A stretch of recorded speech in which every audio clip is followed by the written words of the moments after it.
दोस्तों, आज हम जानेंगे कि क्या सचमुच हमारे अंदर एक आत्मा होती है या नहीं। अगर वो आत्मा है तो शरीर के किस भाग में है?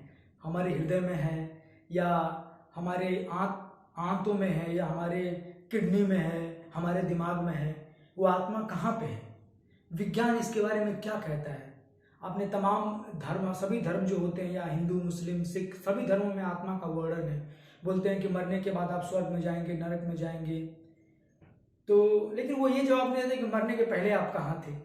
तो क्या अगर आत्मा थी तो आप मरने के पहले कहाँ थे? आपकी जो आत्मा थी उसका प्रोसेस क्या है? कुछ लोग बोलते हैं कि जन्म से पहले आप दूसरे शरीर में जाते हैं और आत्मा एक दूसरा शरीर, जन्म के समय एक आत्मा जो पुराने शरीर को छोड़कर नए शरीर में जाती है, जो हमारी गीता में लिखा हुआ है, और फिर उसके मरने के बाद चली जाती है स्वर्ग नरक।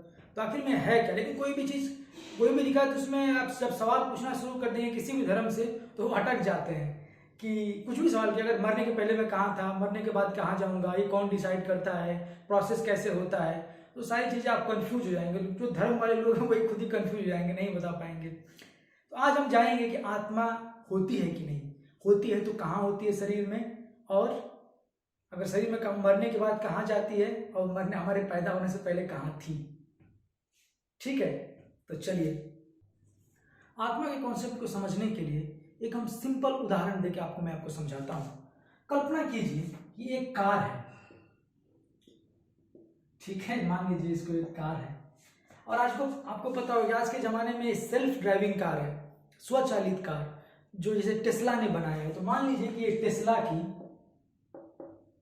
सेल्फ ड्राइविंग कार है। मतलब सेल्फ ड्राइविंग कार का मतलब ये है कि इस कार में आप बैठ जाएंगे और इस कार से बोलेंगे कि सुनो मुझे उस जगह पे पहुंचा दो, तो ये कार अपने आप गूगल मैप को, मतलब नेविगेशन को यूज करके, और अपने आप रास्ता में ड्राइव करते हुए आपको उस जगह पे पहुंचा देगी।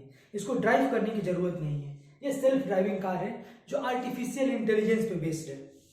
ठीक है, तो अब सोचिए कि आप बोलेंगे कि ये कार जो है कि पेट्रोल लेता है, पेट्रोल से इसका खाना होता है, मतलब उससे चलता है, और फिर इसके अंदर नेविगेशन सिस्टम है जो आपको उस जगह पे पहुंचा देता है जहां पे आप बोलते हैं।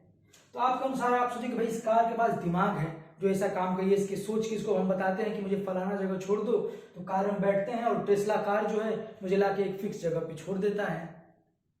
तो इसका मतलब इसके अंदर कोई आत्मा होगी।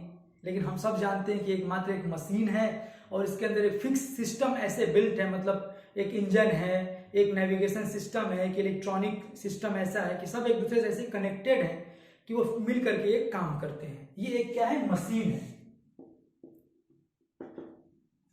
अब मान लीजिए कि अब इस बोलूंगा कि ये मशीन है, एक फिक्स काम करता है, स्वचालित कार है, तो क्या अगर कार को मैं तोड़ दूं तो मरने के बाद क्या इस कार में अंदर कोई आत्मा है जो निकल के दूसरे कार में चली जाएगी, या ऐसा होगा कि इसको स्वर्ग नरक में भेजा जाएगा?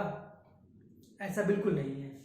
तो ठीक इसी प्रकार, ठीक इस कार की तरह स्वचालित कार जो टेस्ला की है, जो एक फिक्स काम करती है, ऐसा काम करती है कि जैसे कि इसे रोबोट ही मान लीजिए, एक प्रकार का रोबोट है ये।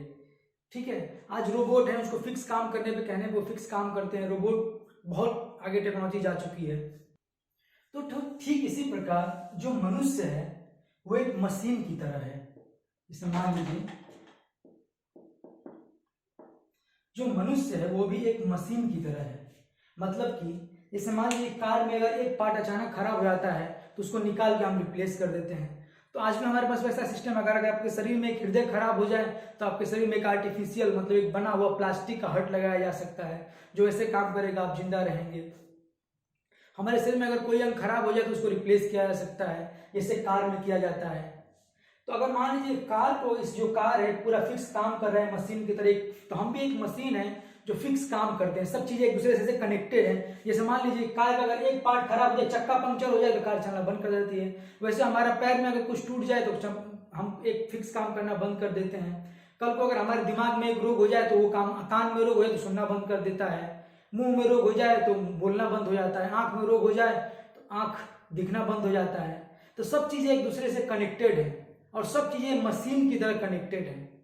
अगर इनको जिस प्रकार से अगर कार को तोड़ दिया जाए और तोड़ने के बाद ऐसी कोई आत्मा नहीं थी, नहीं रहेगी, या कार को बनाने से पहले कोई इसकी कार की आत्मा नहीं थी, या इसके अंदर कोई ऐसा चीज नहीं था, ठीक हमारा शरीर भी वैसे ही है। हमारे मरने से पहले, जब तक हम असेंबल नहीं हुए, मतलब माँ के गर्भ में, उससे पहले हमारा कोई अस्तित्व नहीं था। और अभी अगर हम मर जाएं, मतलब हमारे पार्ट को अगर तोड़ दिया जाए, एक दूसरे से डिस्कनेक्ट कर दिया जाए, जैसे मशीन को अगर तोड़ दिया जाए, तो हमारा भी कोई अस्तित्व नहीं रहेगा। बिल्कुल उस कार की तरह हम भी एक मशीन की तरह है। ना ही हमारे पैदा होने से पहले हम कभी थे, ना ही हमारे मरने के बाद हम रहेंगे। हम बस एक दूसरे से, जैसे मान लीजिए सिंपल उदाहरण देखिए ना, आप जो भी हैं, आपकी मेमोरीज हैं। आप अपने माँ बाप, अपने भाई बहन, सबको, अपने दोस्त को किस लिए पहचानते हैं? क्योंकि आपको उनके साथ की रहने की मेमोरीज है। अगर अभी आपका एक्सीडेंट हो जाए और आपकी सारी जो मेमोरीज है वो खत्म हो जाए, तो आपके जो भी माँ बाप, दोस्त यार हैं, सबको आपको पहचानना, आप उनको बंद कर देंगे। आप उनसे जो भी लगाव था, रिश्ता था, सब बंद हो जाएगा। इसका मतलब कि आपकी जो मेमोरीज है वो एक तरह से हार्ड ड्राइव में, जैसे कंप्यूटर में डेटा है, वैसे आपके दिमाग में मेमोरी है, जिसको डिलीट किया जा सकता है और जिसके आधार पे आपका बिहेवियर चेंज हो जाएगा। तो बस यही कहना चाहूंगा, मतलब विज्ञान यही कहता है, या इवन सच्चाई यही है कि आत्मा ऐसी कोई चीज नहीं है जो मरने के बाद कहीं जाती है, और ना ही आपके पैदा होने से पहले था। हमारा शरीर एक दूसरे से ऐसे कनेक्टेड है, जिसके वजह से हम एक मशीन की तरह फिक्स काम कर सकते हैं। कहा जाए तो हम आपको, मनुष्य क्या है, तो मनुष्य एक बायोलॉजिकल मशीन है।